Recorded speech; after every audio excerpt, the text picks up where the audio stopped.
Hey everybody, welcome to Making It. This is episode 86. I'm Bob Clagett, here with David Picciuto. How are you doing? Oh, come on. Come on, you can do better. You want the full... I want the full effect. Sounds like there's something wrong. Is everything David, right? okay, let's try it again. With David Picciuto. How are you doing? Nice. That's great. Nailed it. And Jimmy Diresta. Hi. Oh man.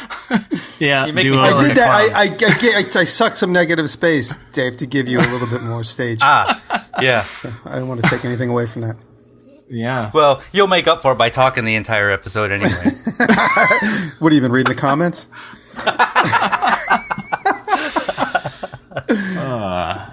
I'm sorry. Cool. I'll keep my mouth shut. No. Don't do that. Said I'm not talking ever again. Great. That's it. Do we still have to pay him if he doesn't talk? Of course. Well, David, what have you been up to? What's going on? Well, earlier today I put out a micro photography hack video. It involves taking macro photos without a macro lens, and basically the trick is to take a lens, take it off of your camera, reverse it, and then hold it up to your sensor. And there's some little tips in there. It's a fun thing if you're into photography at all. You can take close-up photos of bugs' eyes and flowers and whatever else. And then today we were working on a Murphy bed, which is a kind of bed that folds up into the wall. I was really trying to do the whole thing in one day. Is that a video? You're going to do that as a video? Yeah, that's a video. It's supposed to come out on Thursday. Didn't get as far as we wanted, but we got a pretty good distance, and so hopefully the video is still going to come out on Thursday. It's going to be pretty cool. All out of red oak plywood. Yeah. Oh, sweet. And when you say red oak, are you covering the edge of the plywood with like red hard oak? Like, are you covering all the ends up and everything, like all the open grain and stuff? Yeah. I'm using the iron-on edge banding. Oh, cool. Nice. Yeah. About your camera trick, have you ever done any of the tilt shift stuff when you have like two parts of a lens? I have not. No. You know what I'm talking about, though? Yes. Yeah. Yeah. I recently broke my 50 millimeter lens, and like I dropped it and it split in half. But the glass is actually still okay, but just the lens itself is two pieces. And somebody recommended that like I play with mounting the first part on the actual camera and then like manually turn the outer lens to get that tilt shift effect. I never got around to messing with it, but it's an interesting idea. Yeah, that'd be cool. There's a company called Lens Baby that makes I remember that. lenses where you can kind of, it's two pieces of glass and it's kind of like on a slinky type thing where you can accordion. Yeah, thank you. Yep. And where you can do the little tricks. And if you're not familiar with like tilt shift, you'll see it like it works really good. Like when you're on top of a building looking down, and it makes all the cars and the people look miniature because it kind of blurs out the edges. It's really hard to describe, but just Google tilt shift photography. You'll be amazed. I've seen some that were done in big places, like really big places like Disney World, where you have just, a massive amount of people. And it's so crazy. It just looks like the biggest model set ever. Yeah, because what it basically does is it gives you selective focus on stuff. So it makes you feel like you're really tuned into a little tiny spot in a big landscape. Yep. I remember the first time I saw that tilt shift in a magazine article. It was in a New York Times magazine article about 20 years ago. And it was somebody who had done it as a gallery show. They took landscapes and tilt shifted them so it looked just like they were scale models. And I was totally blown away. So every time the concept comes up, I remember how amazed I was when I very first saw that somebody was able to take a big landscape and just make it appear miniature with selective focus within that little landscape. Yeah. And then that's also the filter that's on Instagram. So who needs to go to photography school? You just have Instagram filters. Well, Jimmy, what have you been up to? Well, I just posted for my Patreons. I posted, that's a little plug there. I posted a rough cut of the beginning of the Canon build, which is just the Canon itself right up to when I got the trunnions on. Actually, while I got you guys on camera, this is the Canon in front of me. It weighs about 40 pounds. It's solid brass. And it's wrapped with stretch wrap. That's why it's making a crazy sound. So I got it out of the shop upstate. It's downstate here in the city, and I'm going to start working on the cart that would carry the cannon. I'm going to use like an ebony hardwood for the rest of it, for the wooden part. But the video that's on my Patreon is just the build of the cannon. Ultimately, the video that goes public is going to be the full build, beginning to end, because I don't really like making 2-part videos. But so I got that cut up, and I'm working on. Have you guys ever heard of Paul Evans Furniture? Did I mention this yet? Paul Evans is a furniture designer from the 50s and 60s. Yeah. And he does these really crazy sculptural pieces of furniture. They're like more art than furniture. And he, my friend has always loved his work, and his family actually owns a few of his pieces. And he wanted a piece for his New York City apartment. So I copied a Paul Evans piece, which is going to be my Core 77 video this week. And I'm in the home stretch. And it's very sculptural and very artsy in the way that it's very abstract art. So there's 4 doors on this, and the 4 doors, each one of them is an abstract painting, and it's a sculpture. And I think the real one that I'm copying is made out of steel, but I'm obviously making it out of wood. But each door is like fully sculptural, so I'm in the process of trying to mimic that, and it's a little bit difficult because it's actually interesting in the way that I'm like putting myself in his head, trying to like think what he was thinking while he was making this. I mean, it's a little heady, and it's like a little cerebral, but I'm really trying to like think what he was thinking. Obviously, I have no idea what he was thinking, but I'm trying to put myself in that frame of mind to make abstract art on the front of each one of these 4 doors. And it looks a little bit like a Louise Nevelson painting. You guys remember Louise Nevelson? She was like a sculptor that made like these compartmentalized assemblages. And he's a lot of his doors are like that. They're like crazy frames, and they have like pieces of objects in them and stuff. So I'm working on that, and I'm in the home stretch. I'm almost finished with that, but I just want to try and make it look a little bit more legit. And the whole front is completely all muddied up with acrylic paints. So I had to just step away from it because I was trying to make fine lines between the colors. And it's the kind of painting where you never even clean the brush off. You just like squirt on like a glob of green and move that around. Then you squirt on a glob of red and move that around. And you're not cleaning your brush off in between. And so it's actually kind of freeing in a way. But I realized I wasn't hitting my target. So I had to step back yesterday. And so I got those 2 going. And tonight I'm actually I have an interesting video coming up for me. But David, you have something to say. Yeah. So since you normally don't talk in your videos, have you figured out how you're going to tell the audience that this is a replica? Or well, this is for a Core 77, so it's going to have like a proper voiceover. Ah, gotcha. Yeah, gotcha. And I'm going to show pictures of the original that I'm copying, the particular piece. So I think all of his pieces, or at least most of his early pieces, I can't imagine that they were anything other than one-offs because they're so involved and they're so sculptural. So I think this one I'm copying is just another one-off. And I'll show you guys pictures of it. We could even post pictures in the posting because, by the time this comes out, the video will have been posted. But it's just a lot of work, and it's keeping me busy. I love there's a great tip in there where you mentioned like you just need to step back and give it time and then come back to it. And a lot of times that's just what you need to do when you're working on something and you're frustrated or it's not the outcome is not as expected. Yeah, well, you know what it is too. Like yesterday, I was in the process of trying to get the doors done because to me, that's the most complicated part. And I said, let me step away from the doors and then let me go do something that's easy. And I had to paint the whole cabinet itself. So I went and just worked on the cabinet, which was kind of more broader, solid colors. And then I went back and worked on the piece for a little while. I'm going to show you guys pictures of it up close. You see that? Oh, man. Wow. Oh, yeah, that's going to be awesome. That's a good reaction. Yeah, I love it. Yeah, it's all sculptural. That's all three-dimensional. So all those white lines you see are all raised wood. Wow. So let me show you, and then this is the original of a hued color. So I'm trying to get that. See how yellow that is? That's probably the yellow from the photochrome, from the Kodachrome slide that it's probably taken on from 1959. So you see how textural that is, and mine isn't quite as textural, at least not yet. And then the colors are all slightly off. My colors are a little bit more vibrant. So, but the shapes themselves, the basic shapes are the same. But there's another angle of that same piece. So all these pictures will be in the posting.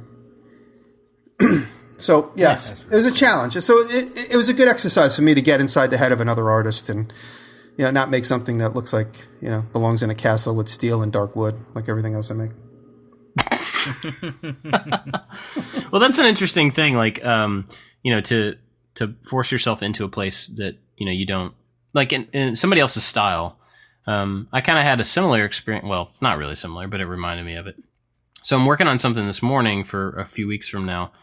And I spent the entire morning like looking for a reference image and trying to come up with an idea around a certain little thing. And I was just spinning, and just like, I was basically looking through all of my own reference material, the stuff that I would already think of.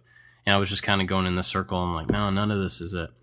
And so my editor was here today and we went to lunch and I was telling him about like, this is what I'm having trouble with. And I'm thinking of this and this and this. And he came out with a single idea that was painfully obvious once he said it. But then I was just like, oh, okay, well, now I know exactly what I need to do. And we came back from lunch and I like almost completely finished the project in between lunch and now, which is about 3 hours. Wow. So it's just really interesting. Like we all, for the most part, work by ourselves. And I've noticed for me, that means often that I'll just kind of swirl around my own thoughts, and like I don't take in enough outside influence. But as soon as I do, I ask somebody for help or an idea or something, end up being, really beneficial. And it sounds like that's kind of what you're doing there too, where you're reaching into somebody else's style and just like trying to figure it out how they did it. It's very freeing because the whole time I'm working, I'm thinking to myself, I need to be more loose. I mean, and everybody would think that I'm too loose, but in my mind, I'm thinking, for me to do more abstract stuff. And it's a good setup because I'm going to work on my make video tonight, which is going to be, I found this 1920s record player horn. I'm going to use it to I'm going to do an iPhone speaker with it. So I'm going to work on that tonight. Nice. It's going to be fun. Awesome. I was looking, I just had it here but I brought it to the shop. I was going to show you guys. It's one that's bent, so it looks like a big question mark. So it's pretty cool looking. Awesome. It's a big cast aluminum one too. It's pretty wild. So something I'd like to point out, like I remember going to like an art museum when I was a kid, and you see abstract art, and you just think, oh, that's just a bunch of random shapes. That's really easy. Anybody could do that. But then when you actually go to try and do that, it's a lot harder than you think because we're so used to like, these are the shapes that we work with. This is the formula that always works. And then you try to do these things that's, supposed to be abstract and different. It's a little bit hard to think, forget the expression, but outside the box when we're making boxes. I remember specifically like cubism being one in art history. There was a lot of art history that I just kind of like, okay, I have to wade through this. Cubism was one of those things that really struck me as out of the box, where those artists decided ahead of time, I'm going to draw this person's face, or I'm going to paint this person's face, but I'm going to paint both sides of the face on a single plane. Mm-hmm. And, if you just glance at one of those paintings, you think, that's really weird. That looks like a 5-year-old did it. But the point of it was that they decided to look at an object and present it in a different way that you couldn't physically see it. They were trying to flatten out all the faces. And once you start thinking about that and like the thought that went into it and how they had to actually try to get their idea across visually, it actually gets a lot more complicated. So that's one that always stuck out to me. It's funny because I was digging into this painting of the front of these doors, which hopefully everybody will see by now and it was kind of reminding me of Basquiat, and all this furniture came years before. But the randomness, and it's not really random, but it seems random when you first look at it. As I was painting each one of the doors, I realized every door has like a fat bar in it. Every door's got a little bit of gold. Every door's got the same amount of white in it. So when he was making decisions, it really did have an order to the chaos. And when you look more at his pieces, though, they're very abstract in the way that, like, if you guys know what Basquiat paintings look like, there's like scratches, scribbles, and like all this stuff, and that's what this guy's furniture looks like. Some of his pieces, he went through several phases, but early on, his stuff looked like that, very kind of like, and it also looks very 1950s and 60s. If you take a close look at some of the art from that era, it looks very timely. Well, for me, I'm actually getting ahead on my content, which is crazy. I have this week's video done. I have next week's video edited, and I'm going to be able to finish it tomorrow to get it ready. And I'm already working on the next week's video. So it feels really cool to have, a little space. And so I'm just trying to work really hard to get ahead on all these things. But for this week, so last week when I was in Seattle, Bill Duran from Punish Props and some other people that were around, he was really adamant on wanting to make a life cast of my head. So they did that. And they shot it all, which was really cool. I set up a time lapse, but then his wife, Brittany, moved the camera around, got the entire thing, got the whole process. And then they just gave me the footage and they were like, here, make a video about it. Oh, so cool. nice of them. So cool. Because, they have a channel. They could make a video about it. They could use that footage, but they just gave it to me because they're awesome. So that video is going up this week. It'll be out by the time this show's out. And I think it's pretty cool. It was something that, I didn't really have a hand in. I was just sitting still for an hour. But now you got to take the head and make a pencil sharpener in the nostrils or something. You got to do something fun with it. That's a good idea. Or make the thing Go ahead. You're breaking up a little bit. I was gonna say I'm gonna make the first cast, the hydrocal cast, which is a really hard plaster. I'm gonna do that to make sure that I get one good solid cast out of it, and then I'll try to do some fun stuff. Is the mold made out of silicone? Was it a good silicone mold? Yeah, cool. It's not. So it wasn't alginate, which you have to cast right away. Right. No, it's silicone, but it still is a kind, because it's a skin safe one. It's one that won't last for too long, so you can get a few good castings out of it, and then it'll kind of break down. Did I ever tell you guys? I actually made I did a life cast of somebody that was deceased. Did I ever tell you that? I feel like you did, but I don't quite remember the details. Yeah, it was a family friend, and he died unexpectedly. I'll leave some of the details out, but the family asked me if I would do that, and me and another friend of the family who's handy, who I met that day, together he and I went and did this cast, this facial cast of the deceased, and actually we both knew him very well, so it wasn't as weird and creepy as it sounded. Knowing him, and we just went in there with just a loving approach and just said, let's do this. We were both a little nervous about it, and but I went to my guys at the Complete Sculptor, and they said it's not as uncommon as you would think, and so he gave me some pointers. Mark at the Complete Sculptor here in New York, he's the world authority on everything mold making, and so Mark gave me some tips and set me up with the right material. That's why I knew it was silicone, maybe, that you used, because what we did is we made just the mold itself. And once we made the mold, we gave the mold to the family, and then they took it from there. And she said, the mother said, I just want to remember him as he was, because he died unexpectedly.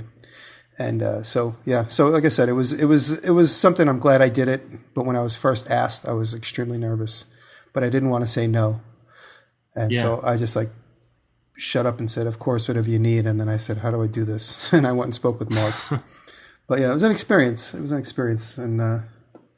you learn. Wow. You learn through experience, and it's really interesting to have a set of skills that can be applied to all sorts of different things that you don't expect. Yeah. Well, it's funny because when we were at the funeral, and like I said, it was a very fast turnaround as far as the service and then the funeral and everything, and they were going to cremate him. And so it was literally the day after the funeral, and I got a call from the family, and they said, would you do this for us? I left everybody and said, if you guys need help with anything. And then the next day I got that. I was like, well, in my mind, I was like, when you said, if I need help, I didn't expect this. But of course, I didn't say anything, but yes, of course, let's figure this out. And I went to it. But yeah, it was really a call out of left field. And they said, we would only trust you because we know you could figure everything out. And then even the funeral directors were both very you sure you want to do this? Is this what I'm like, this is what they want, and it's not illegal, apparently. It's something that has happened, that people do more often. They said, well, no one's ever asked at this place. I was like, well, just, you got to leave us alone for about 2 hours. And then we were successful in our attempt. That was it. Did you ever see the actual cast? No, but it was a silicone mold. And so with the silicone, I brought the silicone to the family and gave them that. And then from there, they were going to maybe do like a bronze of it. And I never did see if they did one or not. So crazy. Yeah. Well, we have no transition. We have no transition from that. But just the point is just, be careful what your skills are. People might ask you to do strange stuff. Good point. Well, what we're going to do today is ask each other questions. We did this one time before, and I thought it was really fun. And also, it's hard to come up with ideas for shows every week. So this is what we're going to do. So we each came up with a couple of questions for each other. You guys want to go one at a time? We didn't really talk about this. How do we want to do this? Let's just go one at a time. We'll go around, and then we'll make a second round and a third round with should be 6 questions total, right? Yeah. Yeah. Okay. So you Bob, get to go first. I get to go first. All right. I said it first. I'll go first, and Bob, this is for you. So, Okay. Bob, when you presented this idea to us, you said, let's do 2 questions. One for each one of us as a person, and then what we do as far as work. And so, Bob, as a person, what are you afraid of, and what are you doing to overcome it? I'm going deep here. I'm going real deep. Yeah. I'm afraid of being so concerned about the way that my kids turn out that I overreact to things now. I found that especially my oldest, because he's the oldest and I feel like he's had more experience and he knows what I expect of him more. And so I found that a lot of times I overreact to his behavior because I want him to be kind, and I want him to be patient, and I want him to be, somebody who does good and thinks of other people and is compassionate and stuff like that. But I think a lot of times I go for that instead of being that to him. Like I try to you need to be compassionate. I'm yelling be kind.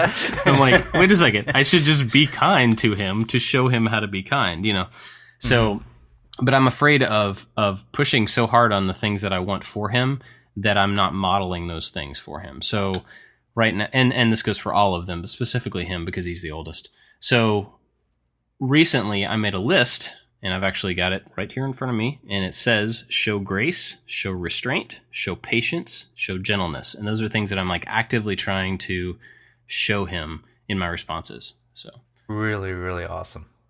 I couldn't ask for a better answer. Yeah, that's cool. Very cool. All right. Well, do you want to do my other one now? Or are we going around? Yeah, all right, I'll do your other one now. So keeping the conversation deep. So this has to do with your work. Explain the greater purpose of I Like to Make Stuff. Ooh. Okay. I think the biggest purpose of the whole thing is to get people to realize that they're capable of more than what they think they're capable of. And a lot of times everyone is brought up with a certain expectation of what they should do, what they can do. And I think a lot of times the stuff that they're capable of doesn't actually get factored into those expectations. And so people just assume nobody ever said I could make things. Nobody ever said I could experiment. Nobody ever said I could learn whatever, so I can't. And so I think my large purpose is to model exploring things for people, showing them that they don't have to do things right the first time, showing them that learning is kind of like the way to get to new places. If you want to know a new skill, you have to learn all the steps to get to that skill. If you want to have a certain job, you have to learn stuff to get to that job, And so I think it's really just about kind of showing people, and the way I do that through a video is I'll show the entire process, and I've talked about this before. I'll show every step of something so that when somebody watches the whole thing start to finish, not that they can necessarily do all of those things, but there's no black box anymore. I don't know how he got from a piece of wood to a chair. It's I saw him take a piece of wood and turn it into a chair. so that then they see the path of things that they can learn to be able to replicate that same thing if they want to. And so that's the way I act it out. But the goal is definitely just to get people, looser about what they think they're capable of. Cool. Awesome. So, yeah, there's that. So I will take my question to Jimmy. How about that? Uh-oh. Or do you want to do your Jimmy? Yeah, you do your Jimmy questions. That way we'll get all of yours out. Okay. All right. So Jimmy, Yes. this is the question about you as a person. What about Taylor's work inspires you or excites you? Oh, that's a good question. I was just talking with Willie about Taylor a couple hours ago, and how capable she is. I'm going to get a little bit mushy here, but Taylor is the most capable partner I've ever had, and every single thing she sets her mind to, she does. And it's like I'm totally not surprised, nor should I even be worried at this point, because every single thing she sets her mind to do, she almost always does, or at least she gets to the point where she realizes how complicated it really is. Like, for instance, she's like, I'm going to build a new set of stairs out of stone. I said, you have no idea what you're doing. She's like, I'll figure it out. I'll go to YouTube. Just leave me alone. I was like, okay. She dug like a 6-inch. Now, if you guys ever used a shovel and you dug a hole, you know how much work it is. I don't even want to do it. She dug out, literally with a shovel and a pickaxe, she dug out 10 feet wide by like 8 feet deep, 6 inches of dirt. To fill that with gravel, this was on Snapchat a couple months ago. And then on top of that, she started stacking stone, and she realized stacking stone is extremely time consuming because you got to find every piece that fits inside of another piece, and you just got to keep, and you got to have more rocks to choose from, and getting more rocks means spending time out in the woods with a truck and filling it up, because my property is full of bluestone because it used to be the walls for the border. And so we use all that bluestone for stuff. And she got to the point where she realized it was just too much. So we're going to have a guy come this week to look at it. But she redid our bathroom recently with cement on the walls. She figured it all out. And the funniest thing is whenever we're out and about and we're talking and we meet new people and I say, what do you guys do? We both build furniture. Oh, what do you make? I say, I make all kinds of stuff. I make everything. I fabricate. And I usually fabricate what people need. Taylor makes what she wants and sells it. So we have like a different point of view. And she started off that way, and I always wanted to be that. I always wanted to be the guy that just has a line of furniture that people pick from. And now I'm the guy that makes whatever anybody wants. So it's like, can I have this with a little bit of this? And I'm like, yeah, sure, whatever you want. And then all of a sudden I regret saying yes to everything. But Taylor makes specifically, and the funny thing is that the conversation always leads to, oh, wait, so you weld everything and she does all the soft, girly stuff. I'm like, no. I make what I make, and she makes everything that she makes. Wait, so you don't weld her framework? Because at this point of the conversation, people are looking at pictures online. I go, no. She does it. So you weld. You do? Do you grind too? And she's like, yeah. And she's just so very demurely says, yeah, I do it. Like she doesn't qualify it because she's like totally annoyed by the line of questioning. But so if the original question was, how does Taylor inspire me? It's the fact that she just sets her mind to it and does it. Whereas me, I would, and I still do it at 50, nearly 50 years old. I say to myself, oh, that's going to be a lot of sweat equity in that. Is there an easier way to go around it? But she'll be like, that's where I want to go. If it means climbing over that mountain and swimming through that river, that's where I have to go. Me, I'm like, how can I take the easy way out? Because that's too much to carry.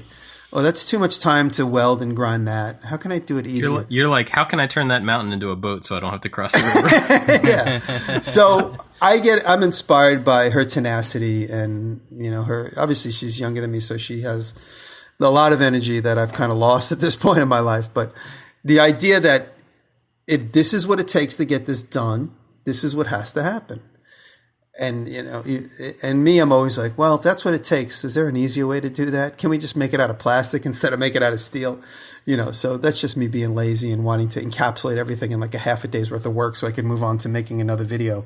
But yeah, so she inspires me to just, to do things the right way, the hard way, if that happens to be the right way. And just the idea of like every week she has new projects. Like yesterday, I'll share a little story with you. My friend Uncle Mullet is going to have a little bit of a video on this because he was our saving grace. And then also my new friend Robert Salazar, Hope I'm saying his name correctly. He came to visit me in my shop. And then like 2 days later, Taylor bought a stove off of eBay. And she goes, "Oh, it's in San Antonio." And Robert had sent me a note to say, "Hey, thank you for meeting me." And I said, "Hey, are you near San Antonio?" He goes, "Yeah. Well, the specific town." He's like, "Oh yeah, I'm right near that town." I was like, "Oh, awesome. We bought a stove. Would you mind going over there and packing it for us?" I said, "I'll pay you, whatever." And so I hooked him up with my buddy Scott, a.k.a. Uncle Mullet. So together they went to this house, packed the stove we won on eBay. It's called an Aga stove, which comes, you can only move it in pieces. It took up 3 pallets, so it's all cast iron parts. And it gets put together and it gets filled with like this material that stays hot, so the oven stays on all the time. So some of the people in the audience will know what an Aga stove is. See, Taylor's like, "We need an Aga stove because it's the best way to cook. It's the most efficient. It heats the house." Like, I would have just went and got like a propane stove and said, "There, that's done." Comes out of one box in one piece. She always says, "Don't worry about it. I'll handle it," because she knows I'll say no. She's like, "I'll handle everything." She set up. I mean, of course, I found the two laborers. I got Robert and Scott to go there and pack it because they're both in the Texas area. But she organized the shipper. She spoke to the homeowner who was getting a little frustrated. She calmed the homeowner down because it was a couple of attempts to ship it. It came to New York. Finally came the other day. Me and Willie unpacked it off the truck. We got it up to the porch, cleaned all the parts, and she's dealing with the wall. She's like, "Oh, I got to rip the sheetrock off the wall to get at the hose." I'm like, and I'm in the city now. She's upstate. And she sent me a picture of the wall completely cleaned off with not one nail in it, not once. She's like, "I did it. Don't worry about it. I handled it." Because she knows how like I get like this anxiety. I'm like, "Oh, you're going to rip the wall open?" She's like, "Oh, yeah, well, we have to. We have to put the vent pipe in the wall." I'm like, "What?" And I just say, "You know what? She handles everything for the last 6 years. She can handle it. So stop getting anxious. Just let her do it." And so we're in the middle of that Aga stove installed. Tomorrow the guy comes, the Aga stove specialist in the Catskill Mountains. He's going to come and put the whole stove together. And the way an Aga stove works is it's always on. And it has various chambers, and it's filled with vermiculite. So it's like this big chamber with cast iron parts, and it's filled with vermiculite. So it always has like an ambient temperature of, say, whatever, 100 and change, maybe 200 degrees. And you could direct that heat to certain parts of the stove that you need to either cook a chicken or to fry an egg or to bake something. And so and it always stays on. I don't know how that's going to work in the summer, but in the winter I know it's going to be welcomed. So we'll see how it goes. But the bottom line is Taylor handles any complicated thing because she likes to figure it out. Can I tell you one more story that she did? Please do. So about a year ago, going into October is a year ago, we got an ADT to set up the whole house with an alarm system. This is also a precautionary tale if anybody wants to use ADT. So ADT tells like, "I'll handle everything." So ADT came, and we basically wanted remote cameras. We were going to replace our remote camera system with a new remote camera system. So the salesperson, the website says, "Look at your cameras on your iPad." It was this big sales pitch.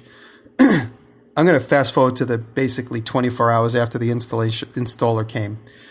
Didn't like what they did. They said, "Oh, we don't do cameras, and we know who told you that." And so Taylor said, "Get everything out of here right now. Give me about $2,000 back for the installation." We want to immediately end this relationship with ADT. And so there was a certain way we had to do it. We had to fill out a piece of paper and send it in within the right amount of time for a full refund, and we did that. But ADT service kept on charging us from October until June. And we didn't know that. They were pulling $70 a month off of Taylor's credit card. And we didn't know that until she got rid of that credit card. And then we got a paper bill in the mail. It says you owe us $75 for this month's service. And we said, "Service for what?" And they wouldn't give us a confirmation. They haven't sent any money back.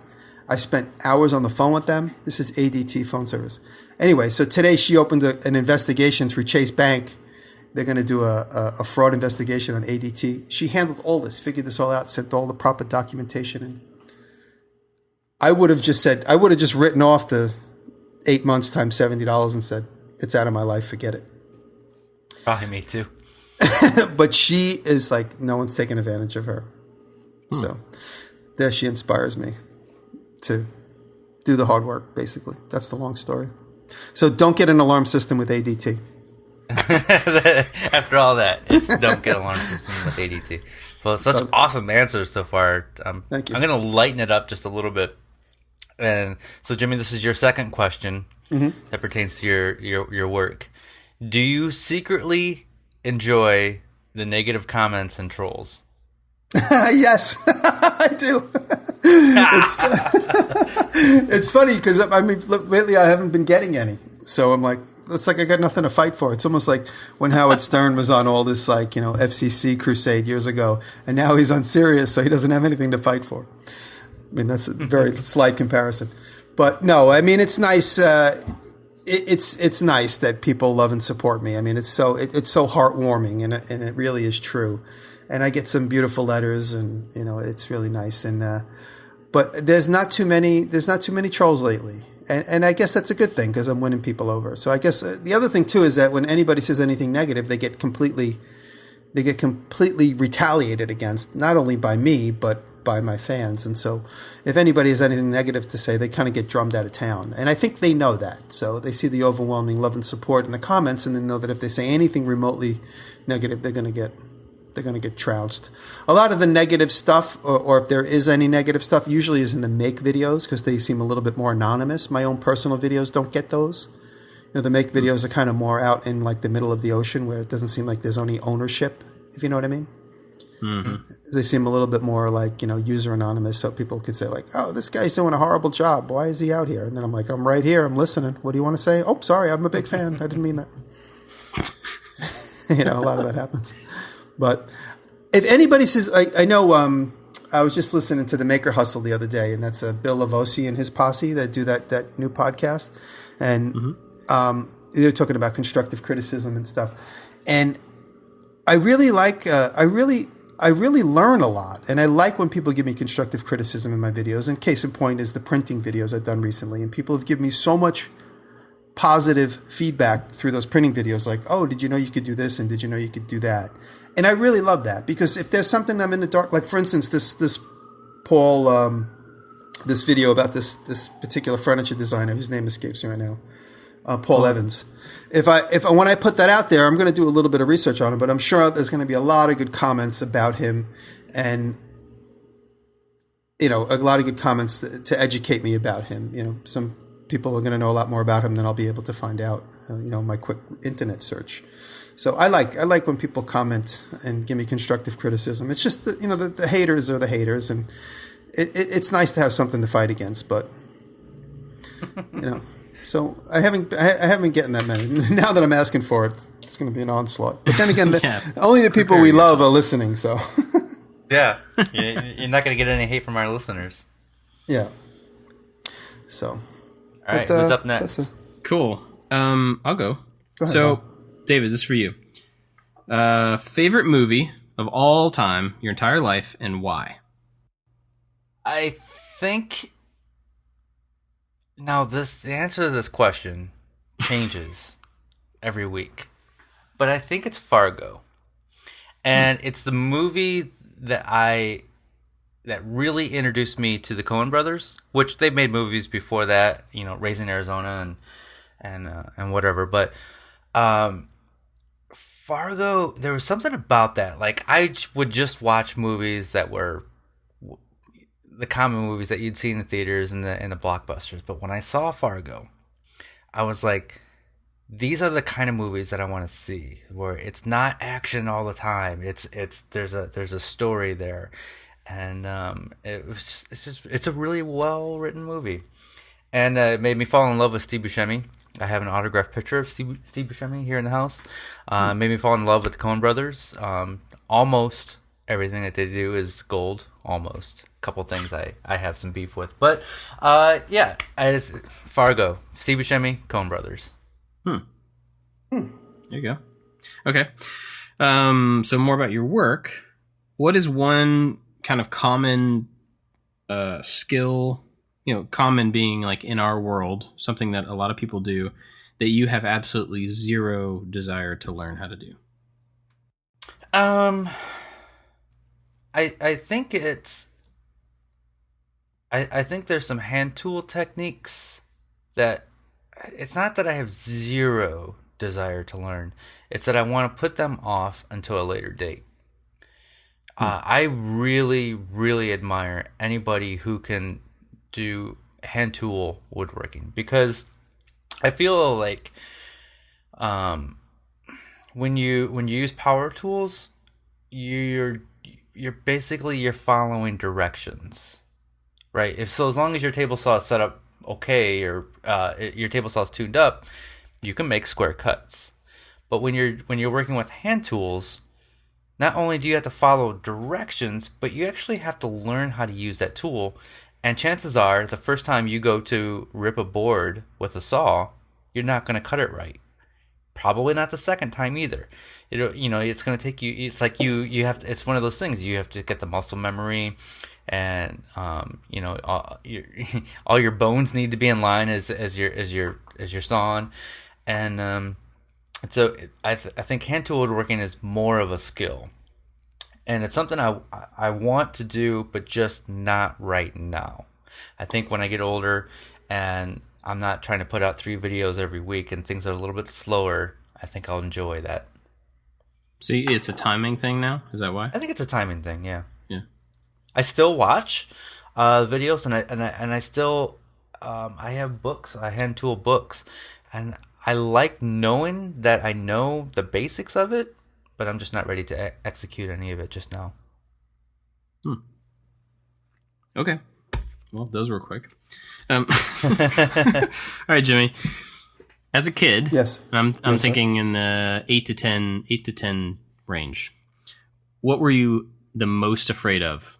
Not tool-wise, just in life. What was the thing that you were most afraid of as a child? There's a couple of weird answers coming up. Well, when I always, you guys both have animals, and I accidentally killed a kitten when I was a kid. Did I ever tell this story on the air? I don't think so. And I accidentally killed a kitten playing around, trying to, I was using a car jacking up a wooden workbench my dad had made, and it fell over and killed a cat. Because we had a bunch of cats at the back of our driveway. My dad was an animal lover and always fed stray cats and squirrels and birds and stuff. And so we always had these stray cats. And so I accidentally killed a kitten, and it traumatized me. It's something I still remember. It's like I remember it almost every day in a weird way. It's like every week I'll have a memory of that and a recollection of that incident. In the way that, I strictly don't want the little animals at the workshop. Like Taylor's always like, oh, I'm going to bring Woody and Lucky over. I say, I don't want them at the workshop because I don't want something to fall on them. And so anytime there's anything, like Taylor gets these big boxes of leather and I lay them flat on the ground because they fall over they'll fall over like a big tree. You got 5 rolls of leather in there. The box weighs about 50 pounds and it's tall and skinny. And it always comes through UPS. I always lay them on the ground because I don't want them to fall and hit one of the animals. So when I accidentally killed a kitten at about the age of 6 or 7, I was always afraid I was going to do it again. So I was always making sure I wasn't going to play with anything heavy when there was animals around. So that's something that, like I said, still stays with me today. And I remember learning about gas bottles. Always lay them down. Like my propane torches, I always lay them down. Anything that when it falls heavily can fall and create a problem, like an explosion or a small animal gets killed, I always lay things down. And that's specifically because of that. Like if I'm walking through my shop and there's too many things leaning on the wall, I just lay them flat on the floor because I don't want them to timber over and either break something or, obviously if there's no animals around, no one's going to be in danger. But so that, and then another thing I was always afraid of was fire. I always had dreams of being on fire for some odd reason. This is turning into a therapy session, but I always had dreams of fire. So as a kid, I guess it was kind of like, and Bob, you have young kids now, and I'm sure they're going through a lot of school training about fire, and my dad was a fireman, and the local fire department where I grew up was always visiting the school and saying, crawl across the ground, stop, drop, and roll, all these kind of things. And so I was always very cautious of fire. And I started having nightmares about being in a house on fire when I was a kid. They've gone away, but when I was a kid, I had lots of dreams about being in a house fire. And it's something I'm still always worried about, just because, as adults, we all know, how deadly and costly it could be to be involved in fire. So those are 2 scary things, killing animals and being on fire. Yeah. So wow. You thought you were going to get I was afraid of the color red or something. No. No. Okay. So the other one, the work one, is if YouTube had not come in. I know you did TV and you got out of TV. If YouTube had not come in and kind of grown into what it is now for you, how do you think your career would have? Like, what path would you have gone in? Would it have been TV again, or would it have been something far away from TV? TV is always kind of like lingering in the background. I have a meeting this week with some TV people. I'm sure it's not going to go anywhere, but I have a meeting this week, and it's always kind of omnipresent here or there.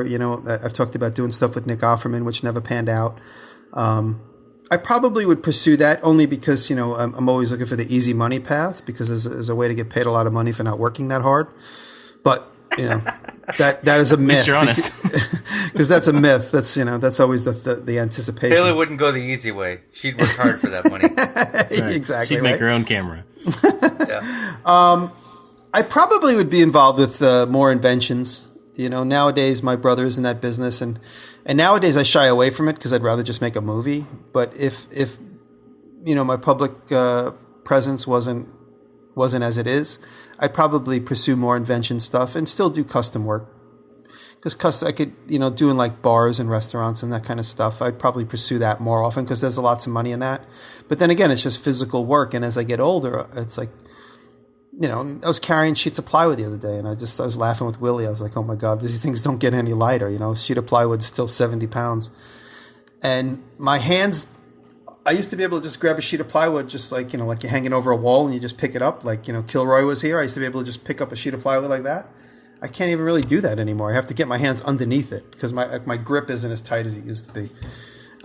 So I just feel like, these bones are getting older. So I don't know. I probably would still be doing, more installation stuff and a little bit more invention stuff. Because invention is also like another easy money pursuit that is like the furthest thing from easy money, But it seems like it is. You're waiting for you always, oh, you're in the invention business? My neighbors thought of something, and now they're billionaires. They own their own island. They thought of like, all they had to do is do this, and then now they're all rich. And I'm like, I pursue inventions for the last 30 years. I haven't been able to come up with something as simple as that person's neighbor who's now rich. Like I met this family in Brooklyn. They're like, oh, you're in the invention business? My neighbors have the patent for stuffed pizza crust. They're millionaires. I'm like, how do they own the license to stuff pizza crust at like Pizza Hut. Oh yeah, they're suing What? Pizza Hut. How is that a license? This is 15 years ago. I'm like, really? Can somebody own stuffed pizza? Oh yeah, they got the patent on it. They're rich. I'm like, I don't know. Someone's going to set me straight now. Let's just have a brainstorm session of all the things you could stick cheese in, and you can make your millions.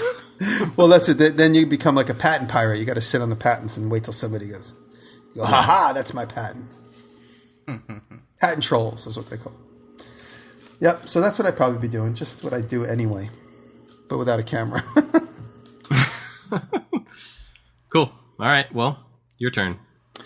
So this is a personal question for you, Bob. This is kind of stupid, but I'm curious. Would you ever get a tattoo, and do you have one?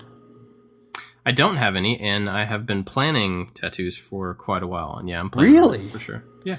I'm surprised. Are you going to get Why are you surprised? Because you don't seem like the tattoo type. This is the question I said before we started. I already know the answer for you, Dave, because I could see your tattoos. There you go. But I'm just wondering, Bob, if you would ever think about getting a tattoo. That's all. Yeah. And oh my God, is that new? No, this is my very first one. This one's never been on camera. Oh, wow. I used to collect Dr. Seuss books, and I have a book of his personal paintings, and this particular painting is called Retired Thunderbird. It's up on my upper arm, so you never see it on camera. But that is awesome. Cool. That's cool. Are those cactuses in the background? Yep. That is awesome. I love that. Nice. And so Bob, do you mind sharing with us what you're planning? Well, I haven't fully decided yet, but it's going to be either something I've always been very specific about, or wanted to be very specific about what I get, not just something that I like. Like I want it to be representative of something. So representative of my family or my faith or something to that effect. Right. And so I've got a few ideas there, but I've never really completely decided. It's one of those things where my wife and I are, one of these nights just going to go on a date and like come back tattooed. She's already got a couple, but Right. That's cool. yeah. Nice. And so I was really surprised. I wouldn't expect you to say that. I had like a love-hate relationship with tattoos. I have one tattoo on my ankle, which my friend, a former friend, we're no longer friends, but he's a doctor and he got a tattoo machine, a tattoo removal machine. And I let him experiment on me while he was learning how to do it. So he did 3 sessions on my tattoo, which is just nearly gone on my ankle. And I got it with like really no passion and any thought behind it. I got it once when I was drunk, and it's just a stupid thing that said my initials. And so I said, "You want to Like practice?" Tweety Bird with a hammer and That I would have kept. This is this is just a pair of it's just my initials with like a little ball of flames around it. It was so stupid. And so my doctor friend he practiced with his laser and zapped it off. So it's nearly gone. So when people see my leg, they're like, "Did you get burned?" I said, "No, it's the remnants of a tattoo. It's really small." So, and then I always thought I would get all the another sanders tattoo. and grinders that you have in your shop. I think you could probably finish that off pretty quickly. Oh yeah. And then it would probably hurt less than the laser treatment if anybody's ever gotten really? laser Oh, treatment. wow. Yeah, it's like somebody burning. It's like literally someone taking like a cigar and just sticking it against your skin for a few seconds at a time. That's how much it hurts. So I would think about getting another tattoo. If the thing struck me at the right time, I would think about it. But up until now, nothing's really struck me. Taylor has a distinctive tattoo on one of her fingers. It's like a ring written like around her left finger. It's in some of my Instagram stuff. So I always like that. It's the only tattoo she has. The other question for you is, how soon do you think you're going to end up on TV? I love that. Oh, that's loaded, huh? You're the perfect candidate for TV, and you've probably been having secret meetings with everybody. I have had several meetings about it. Aha! I don't know. I don't know if I will. I don't know that I want to, really. I mean, Right. I'm just not. I'm not sure that it would allow me to actually do anything that I'm not already able to do. Right. And I feel like as soon as I get into a larger machine that I'm not in charge of, I'm going to end up losing a bunch of control about how I use my time, and I'm not really crazy about that. So, Yeah. I don't know.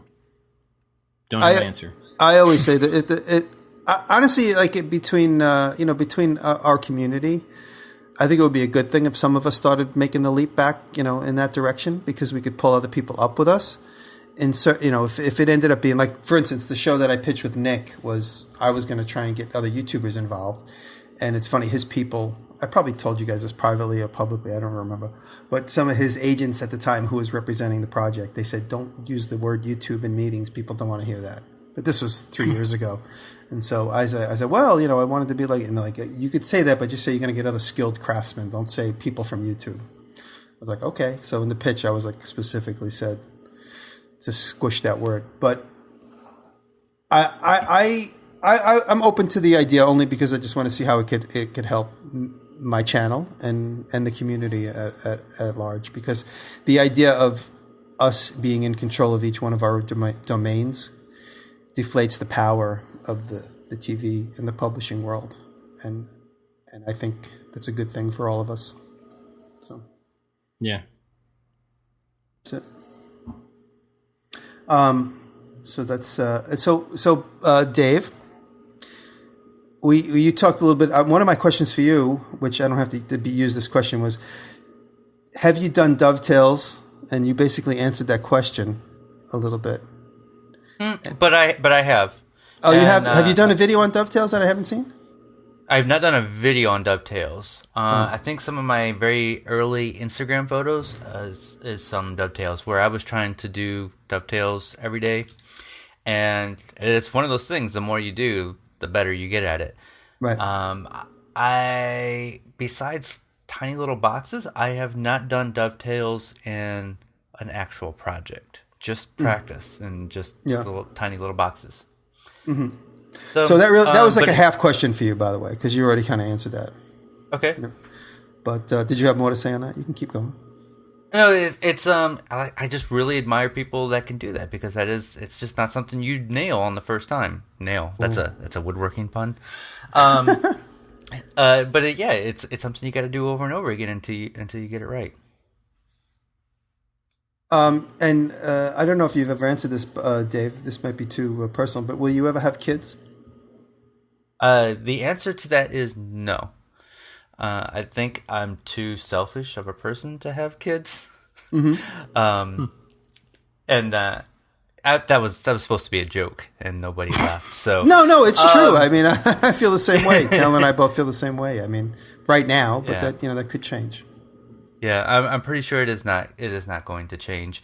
I happened to 6-7 years ago, I happened to find the love of my life, and she had the same thoughts about children as I do, which is we don't want children, and so we use the extra time to go on vacations and travel and whatever. So unfortunately, that's my mom is not happy about it, but she was also not happy that we didn't have a public wedding. We had a very private wedding. So we go against the norm. Nothing against kids. I love kids. Kelly actually works with kids every single day in her job. She's a speech therapist, and so we love kids. And when friends come over, it's like, yeah, bring the kids. It's just not something that we're gonna do. Can I tell you a funny story? Yeah, please. Funny story. So, a couple years ago, this was before I was doing the YouTube thing full time. I don't remember what video it was. I think it was one of the early wrap up videos, and I don't remember what caused me to say it, but there was something in the video where I said, "I don't like kids. Kids are burp holes," right? And and I was just being funny. That's like, I don't actually think that. And then I wake up the next morning and I have an email from Steve Ramsey. He's like, "David, you can't say that stuff on YouTube. You're gonna get so much hate." And truth is, I didn't get that much hate. People, I think, understood that it was a joke. But I was like, oh man, okay, Steve Ramsey, who's doing this, full time for a living, I need to take his advice. So that was just a funny little story. That's funny. I remember when you said that, and I made jokes about it. I knew that it was a joke, and that's coming from somebody with kids. So. I was just listening. I was just listening to Louis C.K. on the radio on the drive because I was late to this because I couldn't park my car. But Louis C.K. loves talking about how kids are beep holes, and he has 2 of them. So he went through that phase there where he said that he was like everything he talked about was how much of a pain in the butt his kids were. So. Oh, I bet every parent in the world has a better understanding of that than people who are not parents. Yeah. So I don't think they would disagree necessarily, Cool. And so this was my other question. You had 1.5 questions. Well, this is another question. I mean, I wrote out a lot of questions, and so I just kind of applied to him as the show went on. But I basically had a question for both of you guys, and when I get my school up and running, would you guys be willing to come and be involved as teachers? You don't even finish the sentence. I'm there. Yeah, of course. Absolutely. I'm there. No. Like, you just say you need to be here this Saturday, and I'm finding a way to be there. Yeah. I would be angry if I wasn't invited. Exactly. So, I mean, I got this, this fantasy of me being in school, and I kind of wanted to ask that question just to jog a little bit of conversation about it. I mean, I knew you guys would say yes, but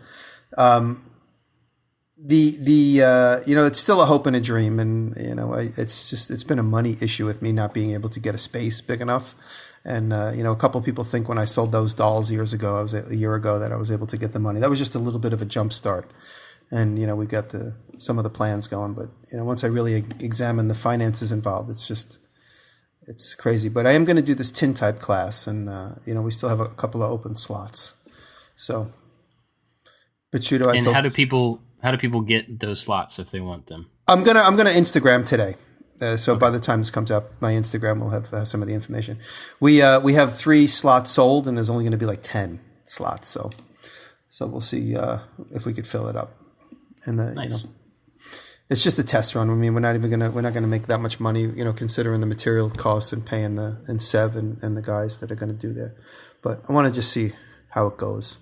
And Taylor's all up for it, and Taylor's doing all the hard work. I'm doing the easy work. I'm just going to Instagram it. She's going to deal with everything else. Seems to be a theme, right? She loves the hard work. It's not like I'm dumping it on her. She's like, I'll handle it because she knows I'll do it lazily. She's like, no. I'll do it. I'll do it. So, but yeah, that's it. Cool. So that was fun. All right. Well, we're running long today, but that's okay. We're already at an hour. That went quick. Yeah. But what we've been watching, I want to thank our Patreon supporters real quick. Especially Make, Build, Modify, John Cornwell, and Luis Gonzalez. Thank you, guys. They're our top contributors, but everybody over there that helps us out, it makes a difference, and we are super grateful. Thank you. So if you want to help out the show, you can go to patreon.com/makingit and, support us with $1 or more. Yeah. Or buy a t-shirt. Or whatever. Cool. David, what you been watching? Anything cool? So I have, because we're running long, I'm going to have an extended answer. I've got 2 picks for the week. But before I do my pick, can I plug something real quick? Sure. Because why are you asking me? It's your show. I'm gonna stick with me being selfish, and plug something that I'm doing. But my Patreon members of $2 plus, all of them are going to get their name printed in my book that's coming out later this year. So I just want to announce that to everybody listening. So it's patreon.com/Picciuto, and all $2 plus members will get their name printed in the book as a thank you. So my pick of the week it's 2. It's based on books. And the first one is, and I may have done this before, and I don't care, is the public library. The library is awesome. People seem to forget that the library exists. And in many places, like here in Ohio, not only do I have access to all Toledo public libraries, but I have access to all of Ohio. So when you go to the Ohio Link Library website, you can say, I want all these books, and they will ship it free to the library of your choice, and then you can go sign them up. Yeah. Wow. So I have access to all Ohio books. And then going with the theme of books, there's a website called thriftbooks.com. And it's a great place for used books. This is my shipment of books that I got this week. It's all books that are like 30, 40 years old. And they're like $4 to $5 a piece. It's so awesome. Look at this book. This book is full of project videos right here. Oh, that's awesome. Just nothing but paper airplanes. And this book is from the 50s. So, plywood projects, abstract printing. So that's thriftbooks.com. Sweet. So I'm going to repeat. Paul Evans is the furniture designer who I'm emulating this week in one of my videos that I'm going to publish. And I also want to give a plug out to my sister. I have a sister named Kathleen. She's a jewelry designer. She works in gold and platinum, and she sets diamonds, and she does sculpture.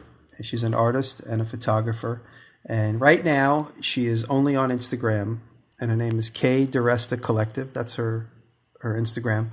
She has a store in Long Island that she runs classes where she talks about jewelry design. But I'm just saying, everybody go to her Instagram and tell her you want to see her start making YouTube movies, because I've been pushing her. And I think she has a lot to offer as far as the world of jewelry design and artistry. So check out my sister's K Diresta Collective Instagram and tell her you want her to make a YouTube movie. Awesome. Yes. So I got a couple as well. One is just a single video. Hey, did you guys see this thing by The Mill, which is a house that makes they're like a effects house in New York? Okay, The Mill does tons. You will have seen basically all of their work. They're amazing. But they put out this video about this thing, and I cannot tell if it's real or not. But it's called the Blackbird, and it's this car that they use. I think the idea is that if they want to make a car commercial for a brand new car, they can't make it in production because the car is not finalized until right before it's available. And so they can't make a good exact commercial. So they built this car chassis that can expand in both directions.